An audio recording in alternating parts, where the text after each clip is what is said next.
Andijon viloyatida aholiga sifatli kommunal xizmat ko'rsatishni ta'minlash maqsadida suv inshootlarini bahor-yoz mavsumiga tayyorlash ishlari izchil nazoratga olinmoqda. Jumladan, Xo'jaobod tumanidagi Munduz suv olish inshootida Andijon suv ta'minoti aksiyadorlik jamiyati hamda qurilish va uy-joy kommunal xo'jaligi sohasida nazorat qilish inspeksiyasi hamkorligida nazorat tadbirlari o'tkazildi. Unda mavjud quvvatlardan samarali foydalanish, inshootlarning texnik holati hamda aholiga uzluksiz ichimlik suvi yetkazib berish masalalari atroflicha o'rganildi. Munduz suv olish inshootimizda bahor-yoz fasliga tayyorgarlik ishlari jadallik bilan bajarildi. Hozir yakuniga yetkazdik. Bizda mana yangi nasosxonalarimiz ishga tushdi, tayyor, soz holatda. 250 kilovatli motorimizda hozir suv beryapmiz aholimizga.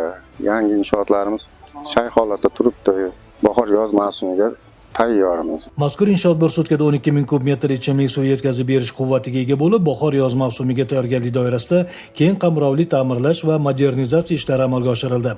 Natijada 26 ta mavjud hamda 10 ta yangi quduq samarali ishga tushirilib, Mustaqillikning 21 yilligi, Mustaqillikning 30 yilligi va Qidirsha mahallalari aholisiga kun-tun uzluksiz ichimlik suv yetkazib berish ta'minlanmoqda.